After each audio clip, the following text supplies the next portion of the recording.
of more ancient organisms into the sea. Next up at number 7 now, we have the pyramid. In November 2016, the internet was abuzz with talk of a pyramid that had been found buried in the Antarctic ice. Now, before you dismiss this as nonsense, take a look at this picture. Yeah, that does look a lot like a pyramid. It was first discovered by the British Antarctic expedition of 1910 to 1913. They were stunned by its appearance and decided to name it the Pyramid, a name still used on geological surveys of the area. It's located in the Ellsworth Mountain, which is a range more than 400 kilometers long. The pyramid is one of the peaks of this mountain range. Naturally, you know what I'm going to say next. Many conspiracy theorists stated that this is proof of an ancient civilization that lived on Antarctica before being consumed by the ice and their existence covered up by today's governments. Of course, experts have dismissed all of this, saying that pyramids are not a complicated shape and are not an uncommon appearance in nature. What do you guys think? Next up at number 6 now, we have the lake.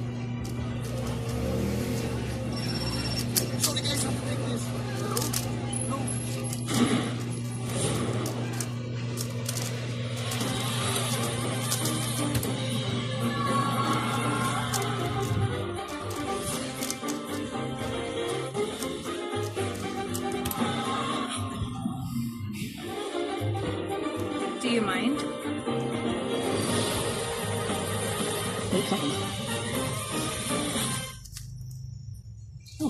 Sino umubos? Mahaba-habang usapan yan. Para dyan, sunmig light. 100 calories lang, bagaan sa tiyan. Ang tahimik nyo.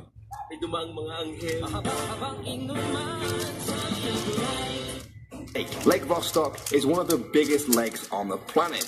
If you've never heard of it, don't worry, that's probably because Lake Vostok is buried underneath more than 2 miles of ice in Antarctica. It's been covered in ice for at least 15 million years, but it's still liquid down there. The crushing layer of ice from above and geothermal activity below have ensured that. Its presence was first suggested in the 1960s by a Russian pilot who noticed a large smooth patch of ice above the lake from the air. Radar experiments by British and Russian researchers in 1996 confirmed the lake's existence. The lake is massive, 143 miles long, 31 miles wide, and up to 2,625 feet deep. In 2012, Russian scientists managed to successfully drill a hole down to the lake's water. They believe that down there is microbial life that is unique from everything else here on Earth, having been isolated for 15 million years. Now the search begins. Next up at number 5 now, we have Allen Hills 84001. In 1984, a team of US meteorite hunters discovered a Martian meteorite in Antarctica's ice. It was only about 4.3 pounds, but by 1996 it was causing quite a stir when a group of scientists claimed they had found evidence of microscopic life in the actual meteorite.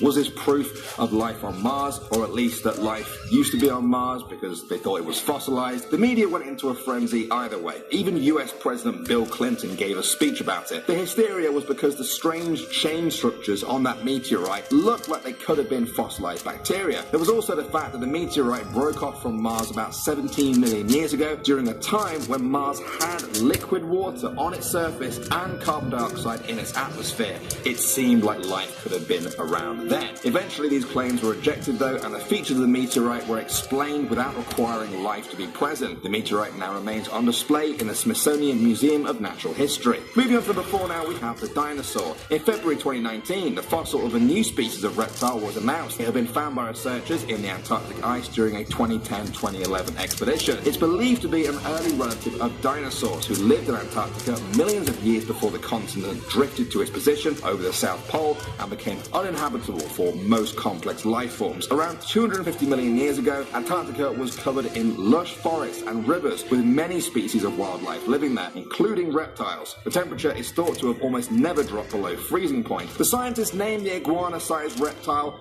Antarctanax shackletoni. Antarctanax translates to Antarctic King, and Shackletoni is in honor of the Antarctic explorer Ernest Shackleton. Moving on to number 3 now, we have Patchy Mass. In June 2018, YouTube user Wow4Real made a video showing his discovery of a 14-mile structure buried in Antarctica. He made the discovery using Google Maps and described it as a patchy mass that you could easily see from outer space. He said he'd used Google Maps to search the entire continent before and had never found anything like this. Who's that? Kanina kasi naibulong ko lang sa sarili. Okay ka lang ba? Dito lang ba sa notif sa likes update ng PFP's Toxic One chat log videos ng cats riding bikes? Di ako mangga para itulog. Buhayin ang dugo sa paa ay tingala ang ulo. Iba pa rin pag lumabas ka. Sa harap mo sinabi, musta?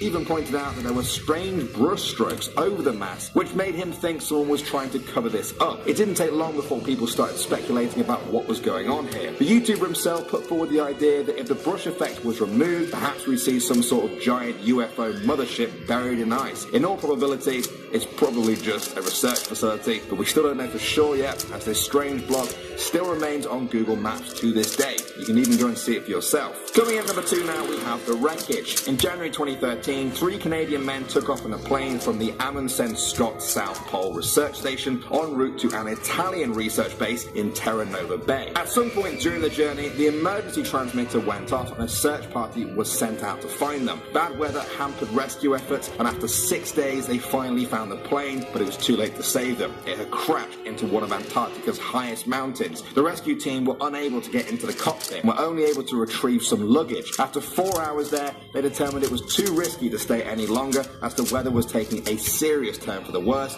and they were afraid of an avalanche occurring. It took 9 months before another team set out during Antarctica's summer period to retrieve the frozen remains of the 3 Canadian men. And